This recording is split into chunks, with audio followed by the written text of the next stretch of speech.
I think you're about to reveal way too much about yourself. Is there anything that's my biggest fantasy ever? No. Could I find this fantasy? No. How hard would it be to find?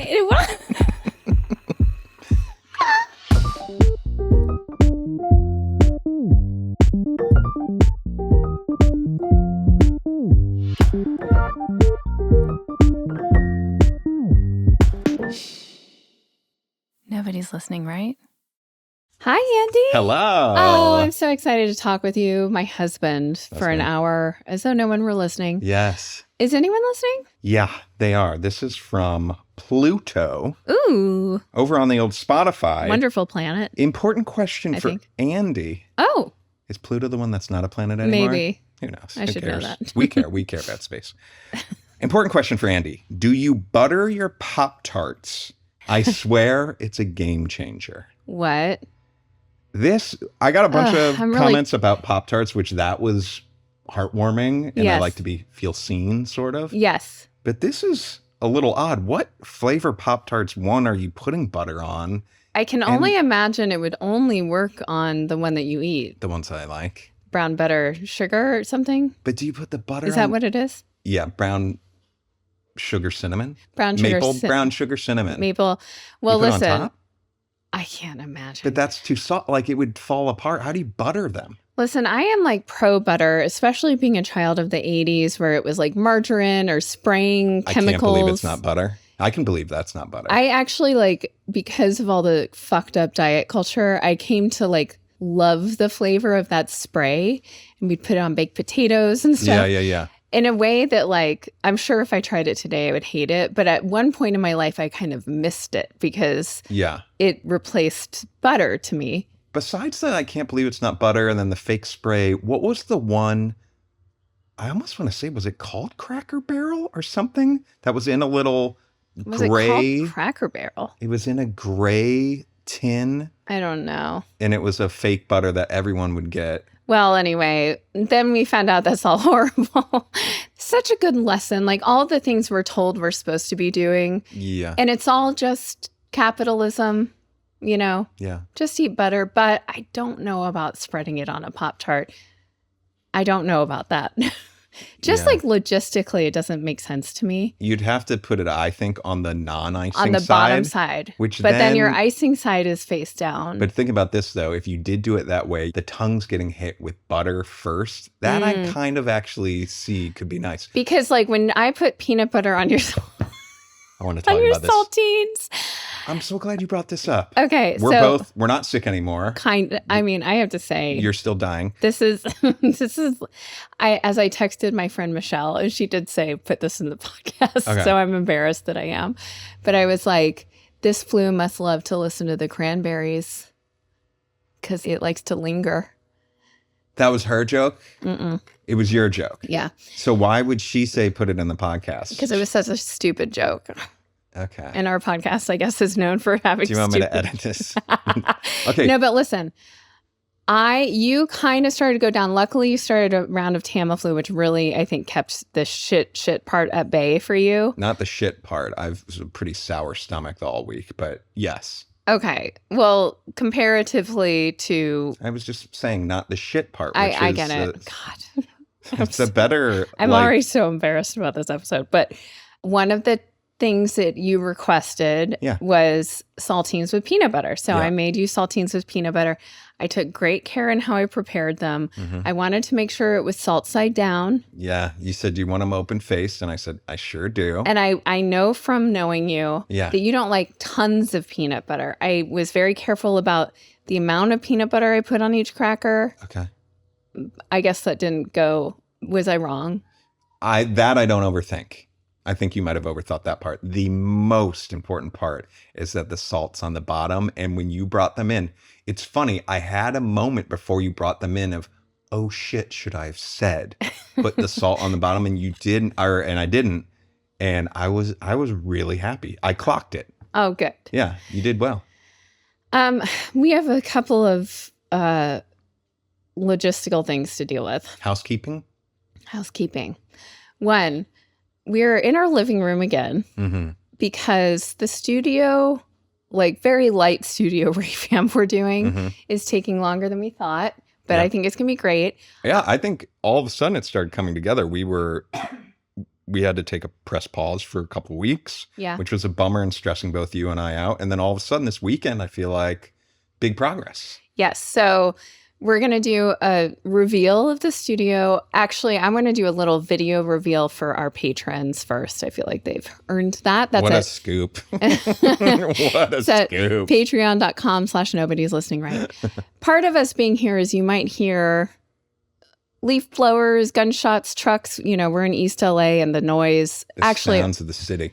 Our neighbor right now is doing a leaf blower, and it's the neighbor who maybe wants us dead and we're scared of because his family is drug dealers. So yeah, excuse me, sir, can you stop blowing your leaf so we can podcast? Oh my God, we would get murdered tonight for sure. So we can't do anything about it. So you might hear that coming in and out. But maybe not. You know, I also want to ask something, and then we'll carry on just talking like no one's listening. But we had a huge spike in listeners recently, and it's not linked to Best Ed. I went and looked. I am so confused by it. And if anyone just recently in the last like week found us, I'd love to know how they came across us and what's going on. And I hope a couple of them stick around. That'd be nice. If we're breaking the fourth wall for a moment, I would like to put out there, if there's any hairstylists or whatnot, I need to figure out what to do with my hair. Yeah. Now I'm glad that you're saying yeah. I don't know if I need to become a guy that's just going to like the barber once every 3 weeks, or if I need to grow up my hair longer and I need like a longer do that gets styled, or what it is. I feel like I need something new because what's happening now, I'll get a haircut and it looks okay for a short window, and then I go through a very awkward phase. I don't know what to do. Can I be upfront? You need to, not necessarily every time you go, but you need to go to an expensive, good. This new person I go to, I've had great haircuts. They don't last. I don't think they're your person, actually. I've been wanting to tell you. You're so annoying. What am I going to do? Have you not brought this? I mean, are we here? You brought this up. I'm not like. I wasn't asking you. I said if we're going to break the fourth wall. I want anybody but your opinion on this. Okay, great. Maybe some hairstylists. What do I need to do? You know, I did have a phase. See, this is the thing, because you're just shooting down, not longer. Where part of me is like, do I need to try longer? I haven't done longer since college. And like, maybe that would look good with where I'm at right now. I could be wrong, but I think longer is tough with thinning hair on the top. And it's thinning is what you're saying. It is a little bit, but it's still hanging in there very well. I mean, I think your hair is great. But I think you just need something that's a little cooler and kind of more stylish. I would love a little cooler and a little more stylish. I don't want to get yelled at. And maybe you don't want to get yelled at? Fine, let's move on then. We got to move on. Okay. But anyway, so yeah, that's what I'm dealing with. And then also, this is related but not unrelated, as I had you shave my neck yesterday. Today. Yeah, today. That's right. It gets so, my back neck hairline is so, it's the feature about my body that I like the least. Wow. Yeah. And because I can't see it, I just imagine how bad it looks every single day. What? Yeah, because I know I have a really high, weird hairline, yet I do have like hair that grows not normal. I have like, so I have hairline stops, then pubes start growing, right? And you have to trim the pubes, right? And it looks ridiculous. But that's normal. No. Mine is, I've had multiple stylists tell me that like mine's higher than normal, right? So that means that once the pubes start growing, it just, I hate it. And I don't have many body issues. You never notice anything. The thing I notice is the one thing on my body I can't see. Do you want me to take a picture from behind? No, not right now. No. But it's now clean. Like you can see what it looks like. I know, but I know that's still not a great Can version. I tell you something that might help you feel better about it? Yeah. If your hairline came further down, it would look fucking weird. Okay. Why? Because the way your head is shaped. Be careful. No, I'm serious. It's perfectly natural for your head. The way your head is shaped, it's you have a nice shaped head. It like kind of rounds out and then it comes in to the neck. Yeah. Your hairline ends where the like rounding part meets the kind of the drop. Yeah. It would look so weird if your hair grew down that drop. I know. And I know. This is hard though. And I know I've brought this up on the podcast, and I hate that you know what, I won't say her name this time, but one of your good friends, you know, I bumped into like on a hike and she clocked me from, you know, meters and meters and meters away and was like, oh, I'd recognize the back of your neck from anywhere. She like said the neck? Yes. She didn't just say, she said the back of your body. Like from behind. I'd recognize you from behind. She either said neck or head. I'm telling you the truth. And I don't hold any, this is not like a thing with her that I'm embarrassed about or anything like that. And she meant no ill will. I'm not taking any ill will from her, but it did add to the pile of evidence of just what I have going on back there.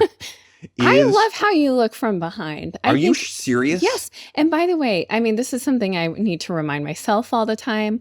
Sometimes the things about us, I don't honestly think of you as having a particularly unique hairline or anything. It doesn't really stand out to me. Mm-hmm. But sometimes the things that we are most insecure about are our superpowers. Like the thing This is not a superpower. My necky pube hairline is not my superpower. Well, the pubes, no.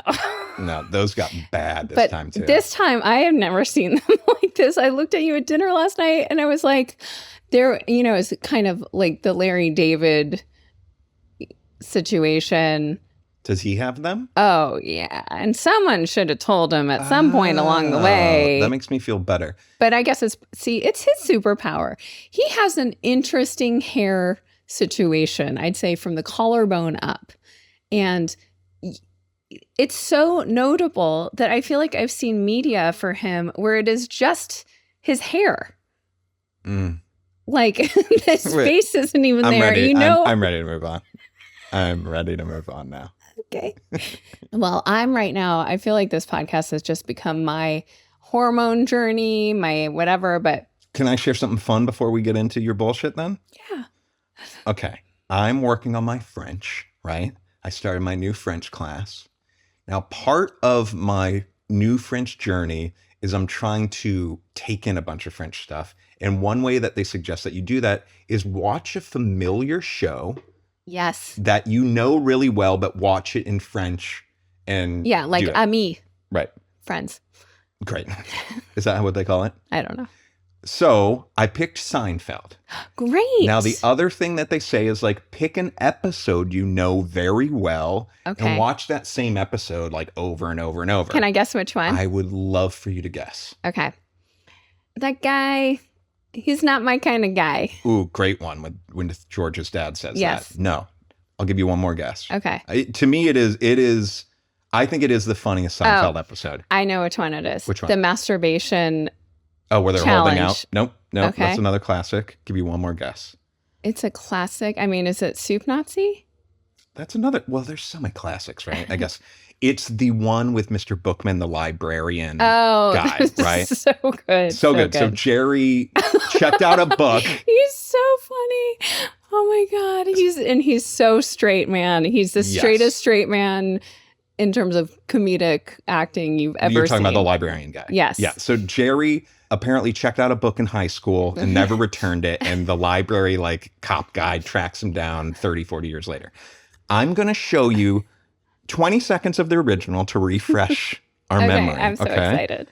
And so this is towards the very beginning of the episode where Jerry gets the call from the library that says you have this overdue book from that time. Yes. And he gets off the phone and he's telling what happens. And he's saying, I know I returned that book. I remember it like yesterday because, and here's the because. Are you ready? Yeah. Turn the book. I remember it very vividly because I was with Sherry Beckman She wore this orange dress. It's the first time I ever saw her in a dress like that. I'd known her since 9th grade, and she was developing this body in secret under these loose clothes for like 2 years. And then one day, this orange dress, it's burned in my memory. Ooh, memory burn. Okay, so it's burned into my memory. Yes. Memory burn. Yes. Right? So I pull up the French version. Uh-huh. I'm watching the French version. And the subtitles, I think, line up with those words because it says, c'est grave dans ma memory. It's engraved in my memory, right? And then Kramer says, un grave de mémoire, something like that. I'm doing horrible. But so the subtitles are kind of tit for tat, it seems like, right? Well, grave means like serious. Okay. Okay. But that's the same grave, like it sentiment, has a gravity. Right? Yeah. That makes sense. Yes. The problem is what I hear when I listen to the French version is not those French subtitles. And I'm going to play you what I hear. Oh. And someone's getting wild over there, I think. Okay. Okay. Here is, I think this is the one. Un beau jour, cette robe orange. Ouh, je ne sais pas ce que ça m'a fait, mais ça m'a fait comme une petite érection. Je me demande ce qu'elle est. Comme une petite érection? Yeah. A little erection. Like a little erection. Like a little erection? Memory. What was it? Memory burn. Yeah, he says something like memory Whoa, burn. they're having fun. Like a little erection, but yet the subtitles they show are it's like they translated the English version. It's a serious memory. Yeah. Well, I guess in French culture, for it to be a serious memory, there has to be some blood flow. Yeah. But I thought that was pretty wild. How often are you getting like... Un petit érection? Yeah, like I know that the lore is that teenage boys, like when they're going through puberty, multiple times a day. Oh, you could get an unexpected situation in like class. That's a cliche where you don't want to get called on because you don't want to have to stand up and go to the chalkboard. Classic. How often as a 46-year-old man out in the world are you clocking like, oh? Not very often. I think a better question is like, how... please. Let me mansplain this to you. A better question would have been, as a 46-year-old man, how often would there be a situation just out in the world, kind of willy-nilly, that you would be like, ooh, I can't stand up right now? Oh, well, I would expect that's very rare. Very rare. I'm just talking like about a little tickle in your pickle.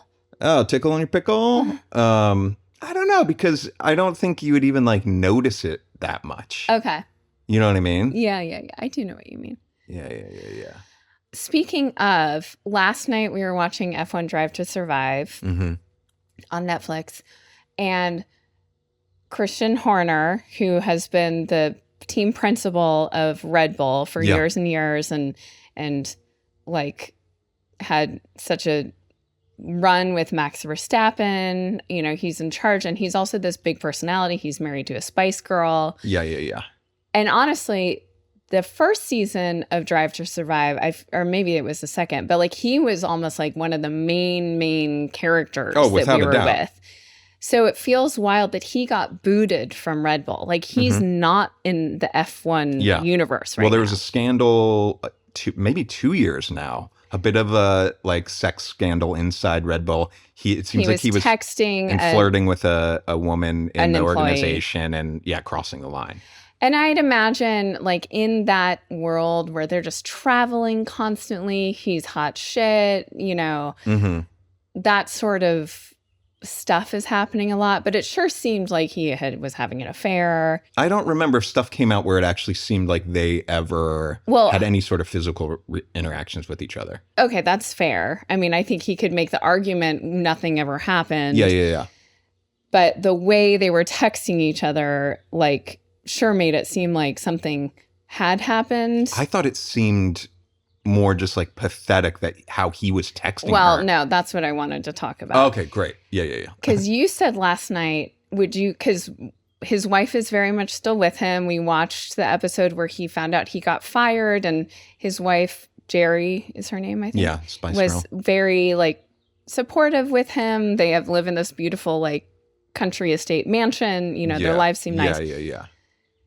And you offhandedly said to me, would you stay with me if it came out that I had been texting this blah, blah, blah, blah, blah? And I said immediately no. Yeah. And I wanted to talk about that. Yeah. It's interesting because we are now 22 years in or something like that to being together. Yeah. 18 years married. And if you cheated on me, first of all, I'd be like, how? Because we're always together. I could figure it out, but yeah. Okay. Second of all, like, I think I could come back from that. I mean, we would never be as good as we were. The betrayal is too big. Yeah. But I think I could like stick it out and find a way to be happy again. Maybe. I don't know. Like the resentment might be too great. Honestly, for you to deal with. I might be so resentful that you might have to like, you know, it might.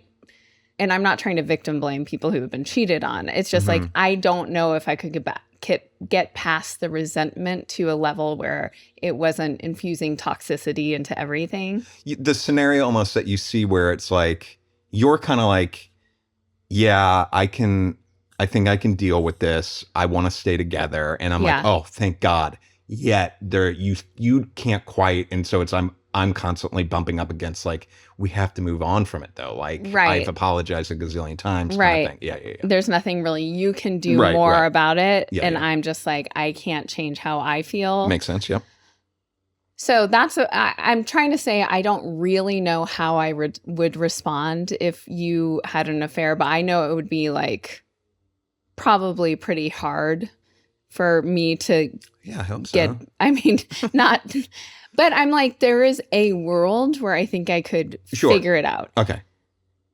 The situation with this guy, Christian Horner, I would leave you immediately because of the humiliation and stupidity. I would never have respect for you again as a person based on those texts that were so... we could remember what the texts were. Well, let me pull them right up. Okay, go for it.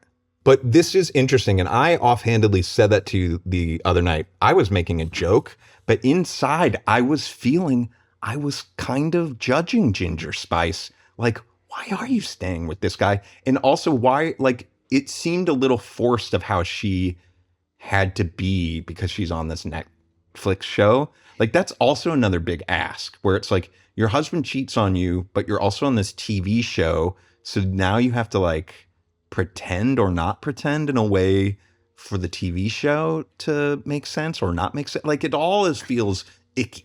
Totally. Yeah. Okay.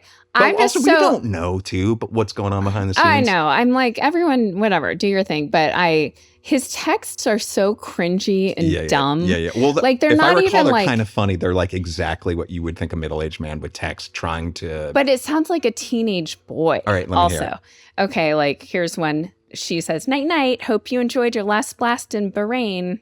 Bahrain. Yeah. And he says, "Amazing. Hope you did." And she says, "Still waiting, but was fun to make you." And he said, "You wouldn't let me." Smiling, crying face. That's not really a good example. Okay. Not at all.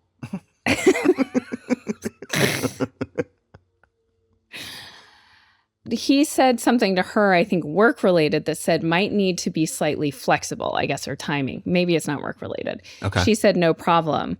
And then he said, "Like you," crying face. "You said you could do the splits." Okay. Actually, oh God, he sent a picture of himself. That's the best so part. Embarrassing. Yeah, that's the best part. That's the best part. But also, these do feel like pictures. They feel a little mundane. Also, where it's like, if this is all that it was, which we have no idea, and they allegedly did an investigation and whatever. This is like kind of like I could see his wife being like, "You fucking idiot," but like, I'm not leaving you over this. Yeah. You know what I mean? This is just like so Sorry, I stupid. should have had this more prepared. But I just remember being so... Like, the picture he sent is like a headshot of him looking like, aren't I handsome? There's no body in it. But it's just so humiliating. Well, it's so... It's so cringy. It's crazy. Oh my gosh. So anyway, it's like, I'm sending you this because you're gonna be so turned on by it, and it's awful. Anyway, point being, when you said that about him, I was like, I would not be able to stay in it because I'd just be so humiliated. Yeah. By that like photo alone. Yeah. I'm out.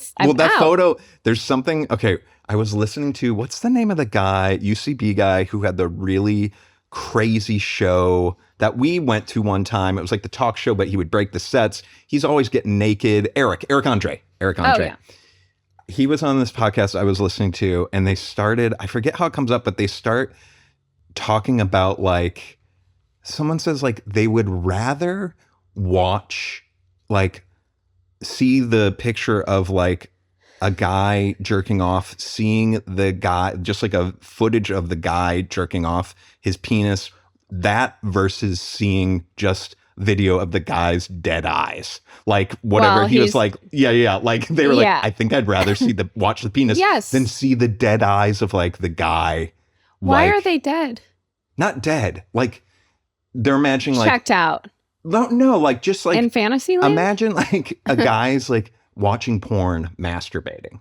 All right. Yeah, and wherever you go. Would you rather be watching a video footage of the penis or of the eyes of the guy? And I say dead eyes because their eyes are like, just like zoned out watching porn. Something's happening. Yeah. But there's something that kind of reminds me of this is like he thinks he's like, he has those like kind of almost pathetic, like I want to look hot and be sexy, attractive. No, it's so but it's so grotesque. cringe. I want to ask something, and this is disgusting. Great. It just makes me think like the act of watching a man, and I don't watch porn, but masturbating is, it's a full act 1, act 2, act 3 scenario. Like there's the beginning, there's the middle, and then there's the end. Well, that's any story. Right. It's a story. Sure. Okay. Women. Same thing. Story. Kind of, but because there's not this like physical release the way men have. What they call the money shot for this reason. Sure. I'm wondering like how much of porn online is just a woman by herself? For men. Oh, yeah. There's tons of that. Percentage-wise. Oh, I don't know. Because I would imagine it, like, it's interesting, especially, like, homophobic straight men who want to feel macho and are watching porn. Something about how you just said that word, it's, like, not feeling like a real word to me, so I just want to make sure it is. You said homophobic. Yes. Homophobic. Okay, it makes sense. Did you hear it, though? It sounded really weird. Homophobic or something weird. Okay, go on. Who are watching porn, I almost feel like they have to watch a man participating in order to kind of get the fulfillment that the act has happened. I see what you're saying. I don't know what the stats would be, but I think there's just different strokes for all the different folks. Oh, sure. You know what I mean? And I think strokes. the same. I think there's women that like to see what you're talking about. There's women that probably like to watch just lesbian stuff. Well, we all know right now, thanks to heated rivalry, there's women that likes to watch man on man. Right, exactly. So I think there's just different strokes for all the different folks. Stop saying strokes. Okay. Different strokes. Is there any porn this just popped into my head where it's almost like clinical and it's like, okay, stay with me. Oh God, this is like I think you're about to reveal way too much about yourself. Is there anything that's my biggest fantasy ever? No. Could I find this fantasy? No. How hard would it be to find? Go on. I'm just curious. Do you know of this? I'm sure it exists. Go on. Where it's almost like disembodied, so it's like a flaccid penis, okay? On Jesus Christ. Okay. On like a white kind of clinical table, okay? And like then through a hole? No, I mean, you would see that it's attached to a human, but like we're not interested in the human. It's on a table and it's more about how it's going to react. So, and different things are kind of done to it. Like Orbeez, you know, those like jelly or like poured on it. Okay. And different like sensory things. Yeah. To see. Okay. Yeah. Okay. I don't. You might be sitting on a fucking $1 billion idea here. I don't know. I really don't know. Okay. You're looking for much more of a like, scientific, like, Yes. we just found like the first octopus that's ever been found. What happens if we do this? Yes. What happens if we do that? Yes. Let's take a look at this. Here's the problem with that. I think maybe you got a good idea, but the same thing always happens no matter what you do. You know what I mean? It doesn't take much. Oh, God. You know what I mean? Yeah. Yeah. Wow. Okay. That's crazy. Okay. This episode of Nobody's Listening Right is sponsored by Cozy Earth. I love Cozy Earth. Oh, who doesn't? They are the best. And what I want to talk about today are their comforters. I knew it. A foundational Cozy Earth essential. They are crafted with the intention to support deeper rest. And guess what? Mission accomplished. Designed with naturally breathable, temperature regulating. Praise be. This is some of my favorite stuff about Cozy Earth. They get the temperature right. Yes, and they're luxuriously soft comforters to help your body settle. Cool, calm, and supported throughout the night. It's really hard to find a comforter that has that like cloud-like feel, but doesn't make you way too hot. And their comforter does this. And another thing I love when I'm getting cozy is their essential socks. They are designed for everyday life, and you will want to wear these every single day. They're soft, breathable, and thoughtfully cushioned to support you from your first step to your last. I love that last step of every day. Yes. Right when you're getting into bed. Get me in that bed, please. Oh my gosh. So there are 4 versatile styles of their socks. There's calf, quarter, my favorite, ankle, and then no-show. And each pair is crafted with care to fit into your own lifestyle. And as always, Cozy Earth has a 100-night sleep trial. So you try them for yourselves. Every detail is designed to feel comfortable, but if you're not satisfied, no problem. But trust me, you will be. And then there's also their warranty. This is the big one, right? It's big. It's big. We're talking a decade. 10 years. 10 years. And that's because they believe in their product, and they should. So discover how care in every detail transforms simple routines into moments of true comfort and ease. Head to CozyEarth.com and use our code NLR for up to 20% off. That's COZYEARTH.com, code NLR for 20% off. And hey, guys, we love Cozy Earth so much. If you get a post-purchase survey, please mention you heard about it on our show here, Nobody's Listening Right, because we love having them as a partner, and we know you're going to love them too. We want to keep cozy. Experience the craft behind the comfort and make every day feel intentional. I'm so now a month and-ish, very close to a month into my HRT journey, and I can't say like it's been, I was sick for half of it, like very sick. So I don't even know if it's been helpful or not. Has it changed the tenor of like your sexual fantasies?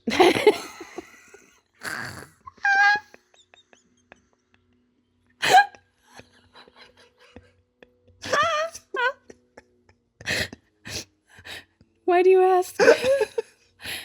Okay. So, what's very interesting is because of it, and because I'm taking my progesterone from like a specific time and then I stop, I am sitting here right now as we speak feeling the cramps of the period that is going to happen tomorrow, meaning I am on a schedule that I haven't been on in years. Oh, so you're saying the period's starting tomorrow because you are on this regimented thing. And I literally, as we've been sitting here podcasting, am feeling what happens like the day before. Whoa, because it's almost like it's out of your control. These hormones are going to make sure you have it because you're stopping. Yes. And you stop for a week? No, I stopped 2 days before. So yesterday was my last pill. Whoa. And then when will you start back on it? When I ovulate, I do the estrogen the whole time. When I ovulate, I start back on the progesterone. How do you know when you're ovulating? It's 14 days after my period starts. So you don't take any hormones for a while now? No, I'm on the patch. So what, you just stopped one thing? Yes. I'm doing 2 things, the patch and the pill. Patch and the pill. The pill is progesterone, and I do that for 12 days after I ovulate. And then you're off for about 14 days? Yeah. Well, what are those 2 worlds going to be? Are those 2 different worlds? Yeah, I don't know. Like, we'll see. Huh. It's interesting feeling like I can brace myself. And like, I'm prepared for today to be an emotional day. I might do one of those things where I'm cleaning in a huff. Okay. And I did. Yesterday, I yelled at everyone for never putting their stuff away. That's like telltale 2 days before. Okay. Huh. Yeah. Whoa, that's crazy. Yeah. Do people report, is this going to be like more intense or less intense or anything like that? Or is it all across the board? I do not know. I think less intense, hopefully. Less like bloody. Okay, I was meaning more like mood and stuff. Oh, what affects you? Yeah. Does the amount of blood and rage like correspond? Oh, that's interesting. I don't know. That would be another interesting scientific experiment. To be fair, that's a real experiment. The Orbeez on a penis is not, let's not confuse. They're very similar, very similar. So that's the update there. I just wanted you to know, hold on for dear life. Sheesh. But at least we know what's coming. Like the storm is on the horizon. So you're saying you'll know like pretty exactly what's coming after a few months of this, maybe? Yes. Honestly, we're in the storm right now. We're actually kind of in the eye of the storm. And then once the period starts, I'll be a little grumpy the first day. The second day, I'm just exhausted. And then we're home free. But like the mood stuff is actually yesterday and today. Okay. So how am I doing? I actually think more chill. Yeah, I think so too. Yesterday, you were kind of a little pissy. If we're going to... Yeah, I was a little pissy. And I was very chill and like happy outside of the one moment that I kind of snapped at people. Interesting. I came across something that I wanted to share with you. This is from 4 years ago, but it really made me think of, you've given me so much shit about my like Craigslist posts when I try to sell something, the eBay for my Madame Alexander dolls that we ended up selling for a loss because the shipping was more expensive. Yeah, you don't know how to sell your stuff. But I don't understand that because I put my heart and soul into the... People just want the facts. Okay, well... They don't want to buy your thing. They want to buy their thing. Does that make sense? Like they don't want your bullshit attached to it. They don't want to know, like if I'm buying a camera, I don't want to know that you like used it to shoot weird science penis videos.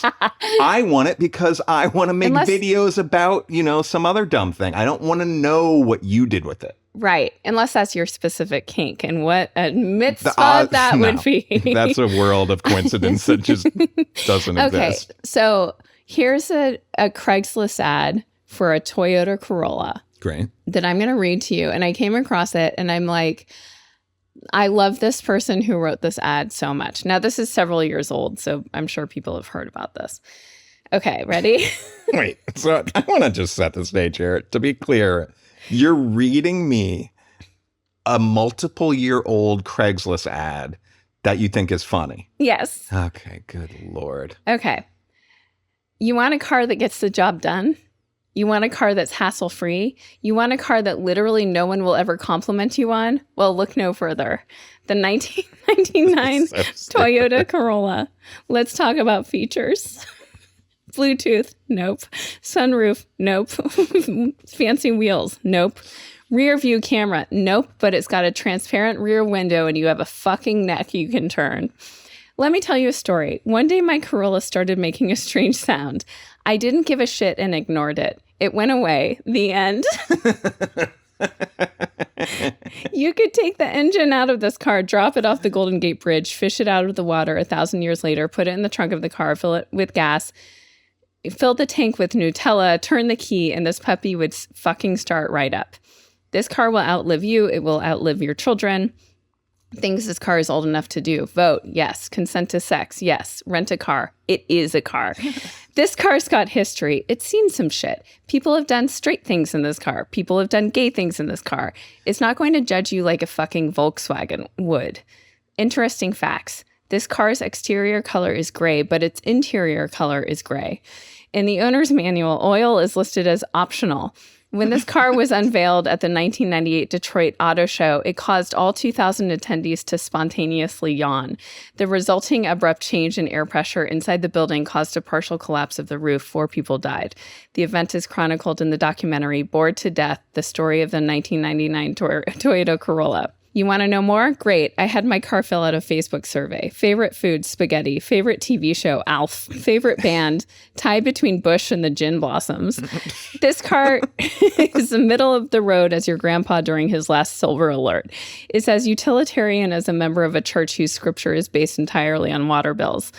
When I ran the Carfax, it just said, it's a Corolla. It's fine. This is so up your alley. Yes. I get it.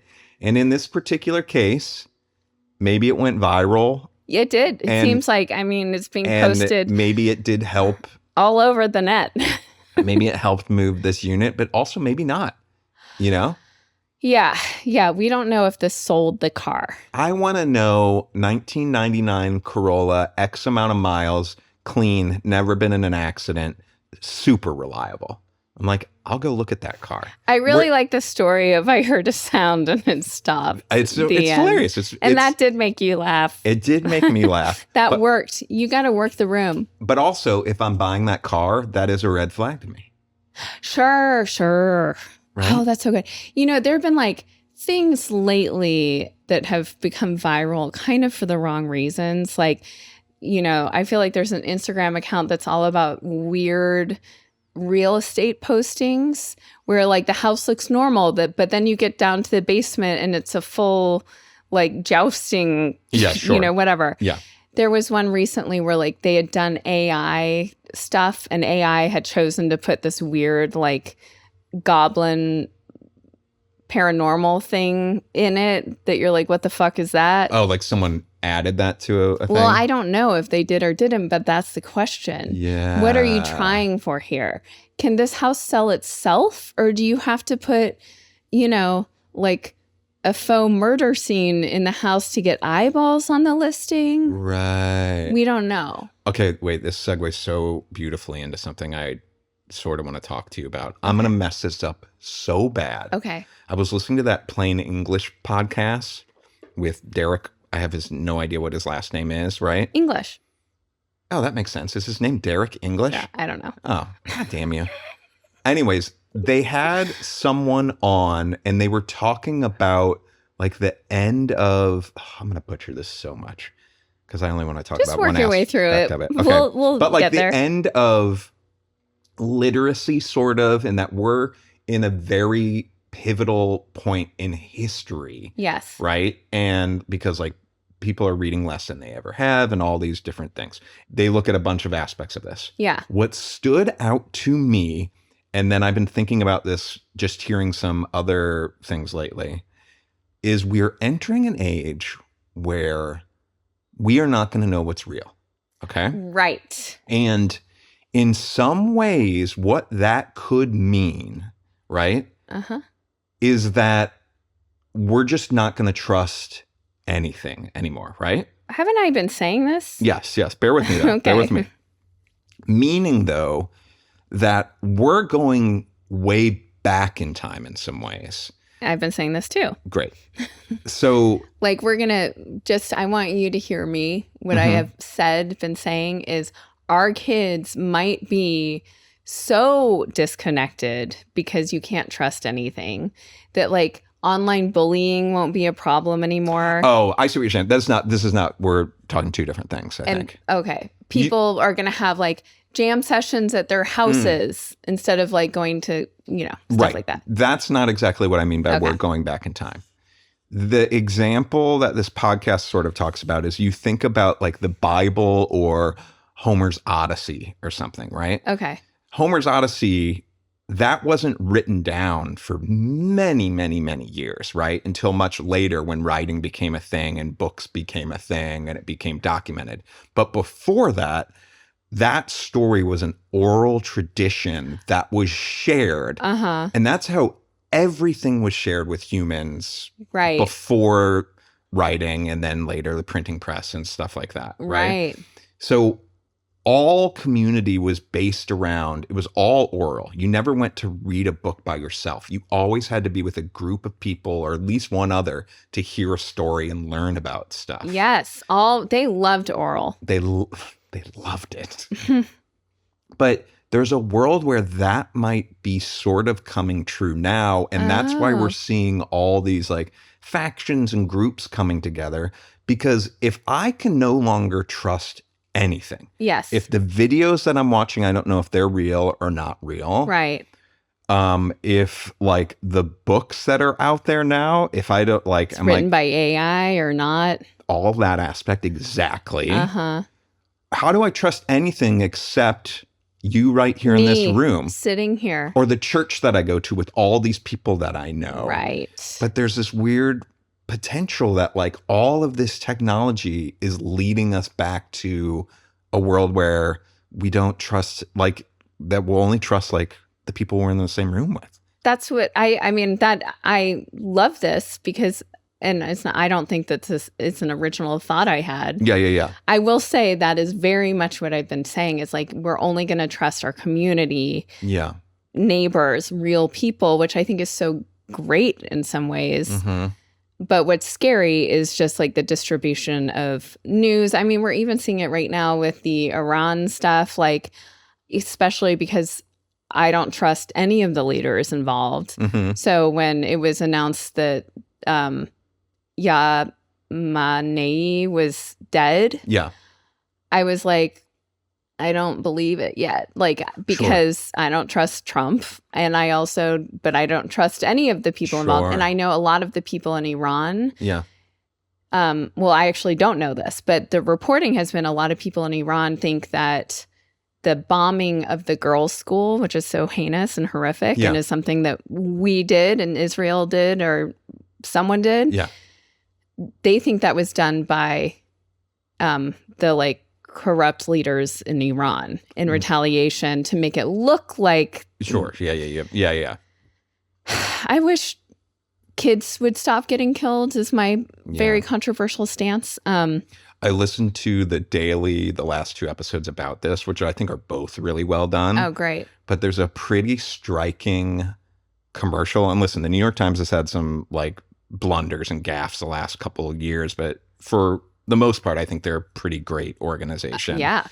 But there's an ad in today's episode that I listened to where it's like, I'm so-and-so, the head of New York Times, and I'm not here to ask you to subscribe or anything like this, but I am here to ask you to like subscribe to any like local news or anything. Like, doesn't have to be us. It can be anybody because like it is getting bad. Basically. Well, especially the merger with Warner Brothers Discovery, like now CNN, CBS News, like we can't trust them anymore. They're being heavily influenced to only report in a specific way.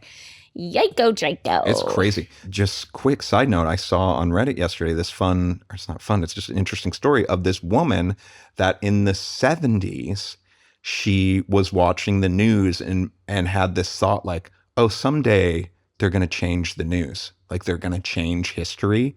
And then so she obsessively recorded on VHS tapes the news every day for like 30 years. What? And accrued like, I think like 800,000 VHS tapes or something that then after her death were archived and are on the Internet Archive now or something. No. But like she had that vision in 1970, and this is just like a woman in Philadelphia or something. I'm probably getting that wrong, but like that was like, they're going to change history. Yeah. Which that is like something that's totally happening. Oh, yeah, of course. You know, it's wild. The idea of that you were listening to, and that we're all going to kind of, our worlds are going to become much smaller again and more local and face to face, is also very interesting, because right now it kind of goes to the like, whose memory is right? You know, like my sister and I have very different memories of the same experience, let's say. Yeah. And we don't have our parents, who are the only other people there, to like corroborate or not corroborate. Yeah. And it's as real can be to both of us. Yep. You know, like there's no changing it. And I think if you have a third person who's like, no, it happened like this, then you can kind of wrap your head around it. Yeah. But I could be 100% wrong in the series of events that happened in this situation. Yeah. But you cannot convince me I'm wrong. Yeah. And same with her or whatever other person. Right.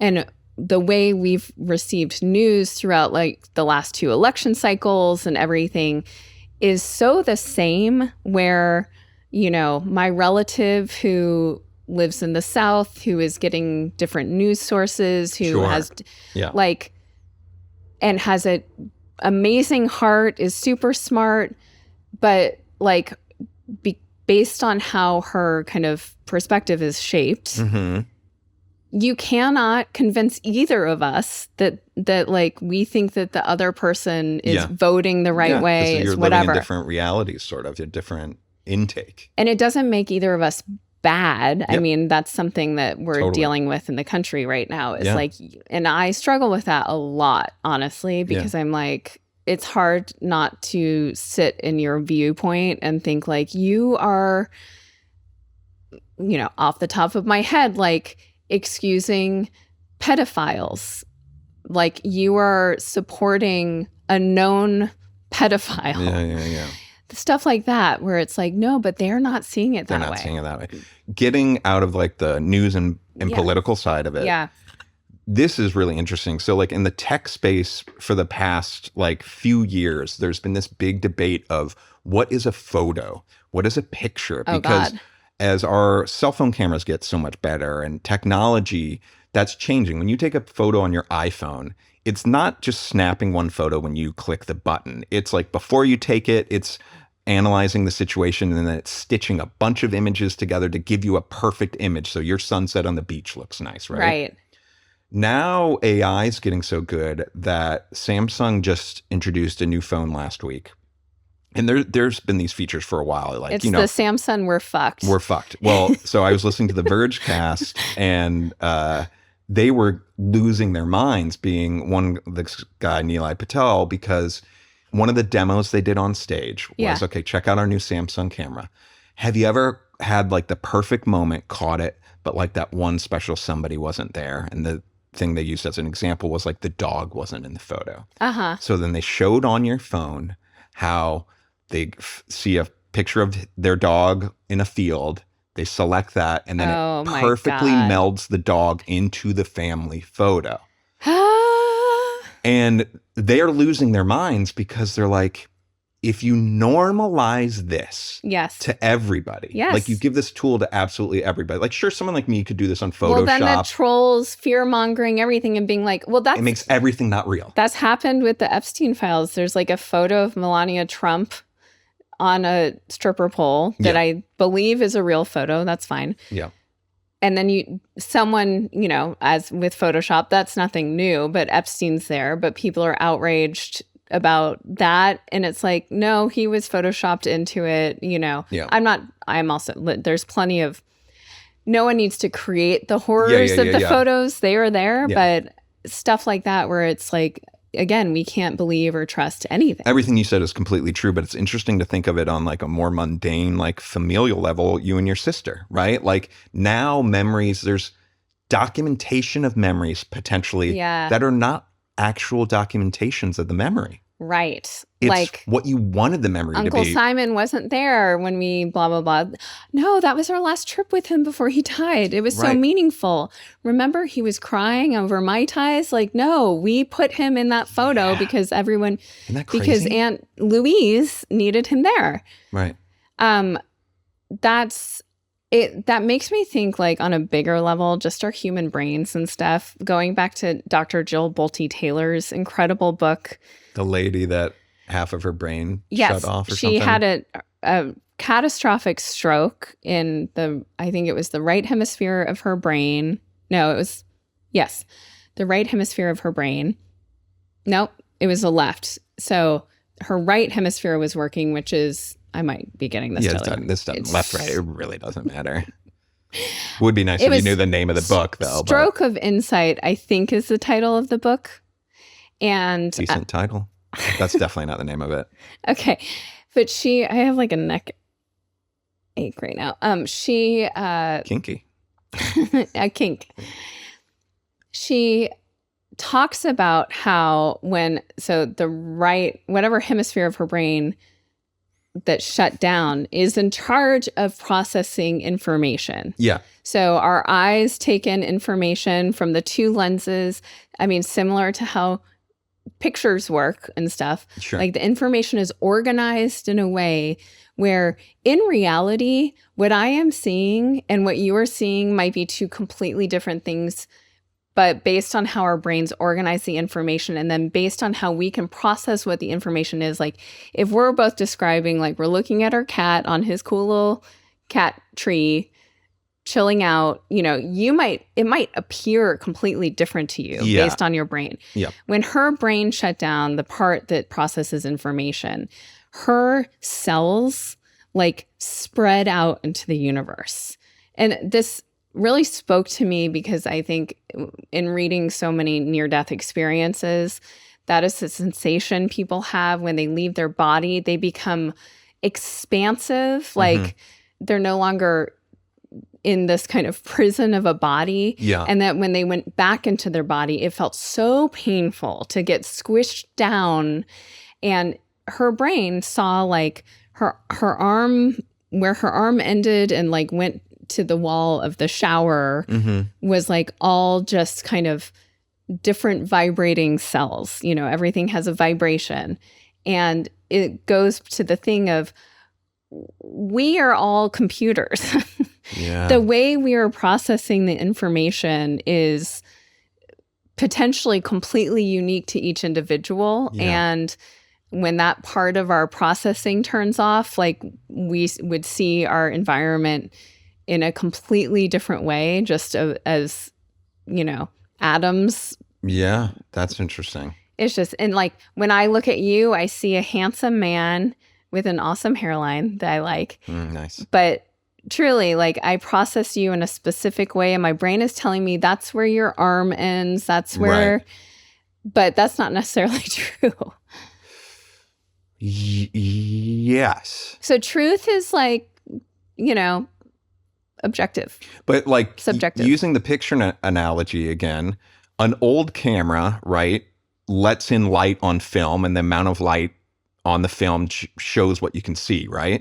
Whereas a new camera on your phone, the future of it might be like, okay, I do see a sunset. I see a dog. Let's draw the dog. Like it might be making the picture in a completely different way. Right. Are they both pictures? Are they both hold the same value? Right. But they're being generated in completely different ways. Like we think the one where like, well, the amount of light that comes in makes it, like it's like the difference between analog and digital, like when I record music and stuff. Or even using certain filters that make a situation feel like it's throwback. You're in the 70s. Like is one more real than the other? Well, it kind of goes to what is real. Is it like the most exact translation of what your naked human eye is seeing at that moment? Or is it the feeling? I mean, I do think phones are going to be able to go, oh, it looks like this family's in Hawaii.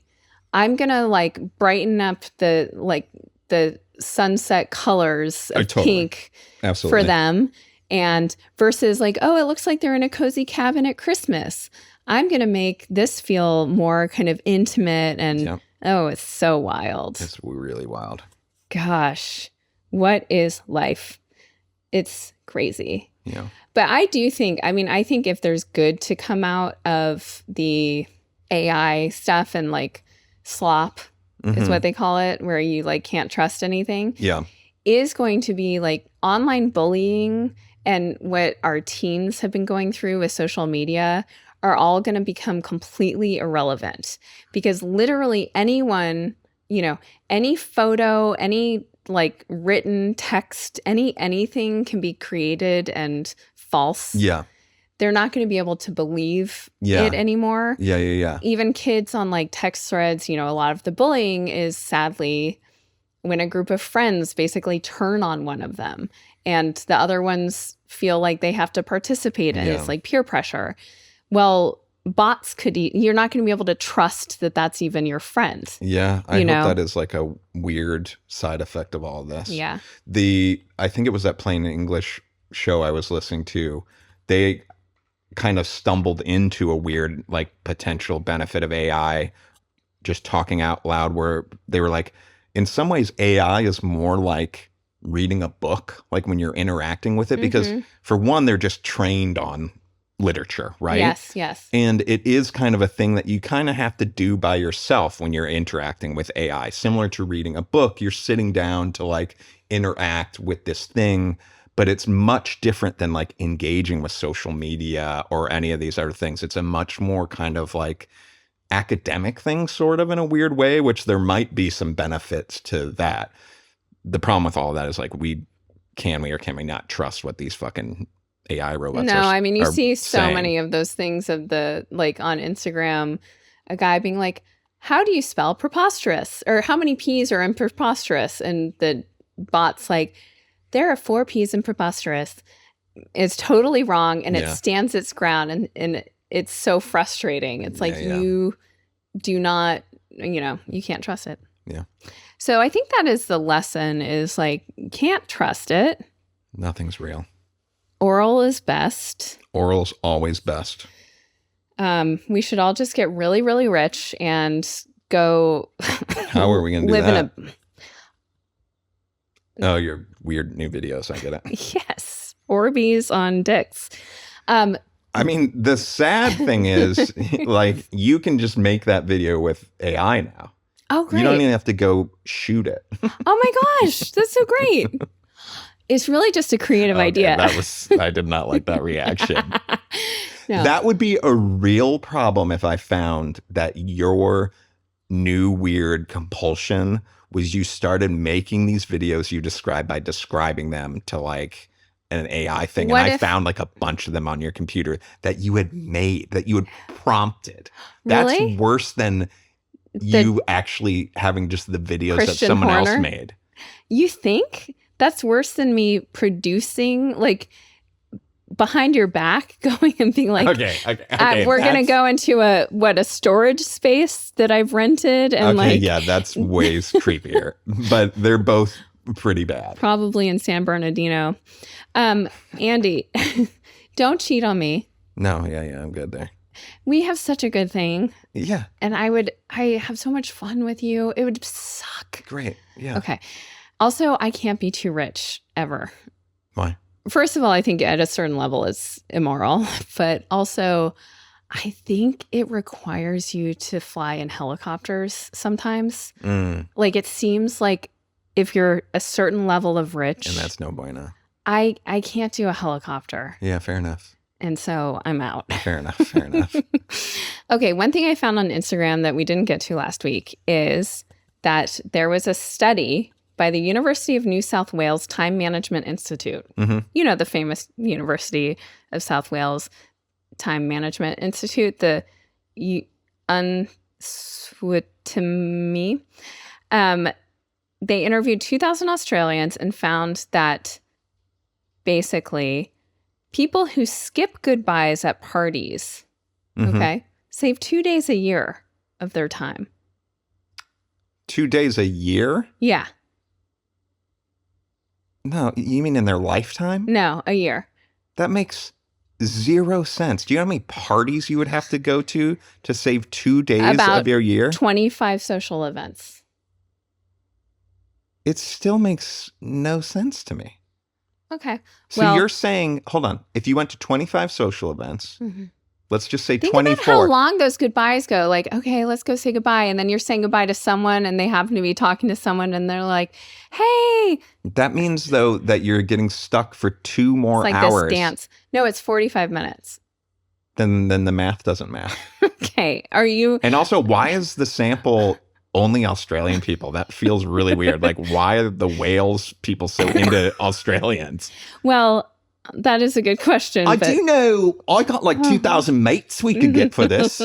Yeah. Like, they're just That's pretty good. abroad at Wales, and they're like, we'll ask my 2,000. Why is it all Australians? Yeah, that's interesting.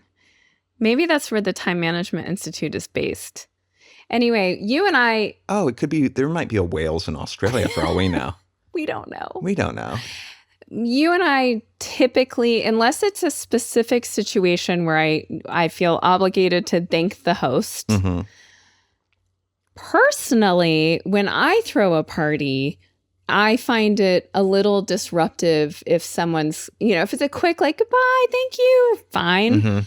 But when it turns into a big thing, like if you're in a conversation and someone comes over, and I'm not faulting anyone. I mean, we don't really have parties, so it doesn't fucking matter. But I think that the host probably, unless it is closing time and everyone's leaving, and like these are the minutes dedicated to leaving time. And everyone's saying goodbye. Everyone's saying goodbye. That's those different. I don't like, though, either. But we don't stay long enough for those. We're always leaving early. Yeah. And if you're leaving early, I think it's a little bit disruptive to like expect people to give a fuck that you're leaving. It's a little arrogant.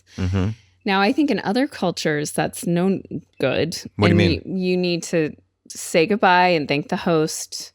Like, it's considered rude for you to leave a party without saying goodbye and thanking the host. Unless you're Irish, right? Because isn't it called an Irish goodbye? Yeah, that might be like kind of a I don't know. Who cares? But we respect it. Sure. So from us right now, it's a thing we like. So. Yeah, it's a compliment. Exactly. But anyway, I thought this was interesting, and I think it's like a dance we're all doing. It's a waste of time. And the people who are leaving, they're ready to, it's like senioritis. I mean, once you're ready to be done with a place, you just want to be home. But this to me describes another type of person that's weak. Like if you saying goodbye takes you at least 45 minutes, I'm also like, that's on you too. I've easily gotten swept up in that before. And honestly, it can be a source of conflict if you're in a couple. Like if I'm like, I have to go say goodbye.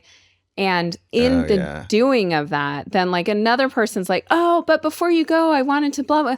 And then you're waiting there being like, I wanted to fucking go 45 minutes ago. Yeah, I've definitely been waiting for you. I can think of parties because then Which party? Say it. I don't want to say it. Say it. I don't. Because what if that person listens to the show or something?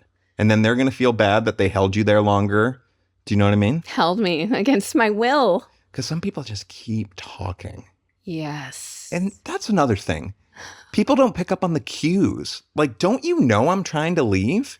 Like, that's weird behavior to me. Yeah. But I'm kind of guilty of that sometimes too, where like, you don't know how serious they are about leaving. Yes, you do. If anyone's about to leave, you don't need to convince them to stay. Yeah. It's like a drunk thing that happens. I also think like. it comes with age. It's like a knowledge. I mean, I feel like I was at a party somewhat recently and I was like kind of proud of myself because I could feel when I felt done. Yeah. And it's nothing, I mean, that's the sign of a great party. Like we had a good time, but you just kind of feel your energy starting to wane, the conversations like starting to loop. And you're like, I feel like in my youth, I would have stayed for another hour, but I'm just like, I think we're going to go. Well, us as people that have always gone early, back when we were younger, we really were leaving and that was it. We're getting out of there early. Party probably goes on. Now, as you mentioned, as we get older, it does seem more like if someone sniffs that we're leaving, you can see the look on their eyes like, I can leave now? You know what I mean? Sometimes we lead the way. We do. It seems more like that Give now. permission. Yeah, we're giving permission. Yes. To leave. That's great. Because we know what we want. To be gone. To be gone from this party. But it has nothing We to also do with want the to be party. at the party. We wanted to be at the party just so for a little much. bit. Just for a little bit. Well, for a time, you know. And it was great food and like great company. That's the worst when we're at a party and you want to stay for a long time. Sometimes when you get a little drunk. Well, then I'm having a great time and I love my friends. It's so fun to be with people. Mm-hmm, mm-hmm. I like to be alone. You like me. Yeah. Yeah. It's the same difference to me. Is it? Oh, let's not even go here right now because I know for you it's so different. You need alone time. Yes. I do too. I think I get more alone time than you. I think You do. But yeah, and I think it's really healthy to need alone time. But I don't get like depleted from being like around you like other people. Let me just state for the record, I don't get depleted being around you. Mm-hmm. And I think I get less depleted being around other people. Although I do think I'm more, I wonder if this can change people's like introvert extrovert profiles. Mm-hmm. I think the older I get, the more of an introvert I am, just in the sense that like if I'm at like a huge party where it's not, I mean, like an intimate dinner and stuff, I feel like my tank gets filled. Mm-hmm. But like a big party or something, I get very depleted. Okay. And where was I going with this? But being with you doesn't deplete me at all. It's just like I need my time with you. Mm-hmm. And then I do need like just solo me time. Mm-hmm. And it's good to know this about ourselves. Yeah, it's great to know. It's great. Okay. Okay, good night. Good night.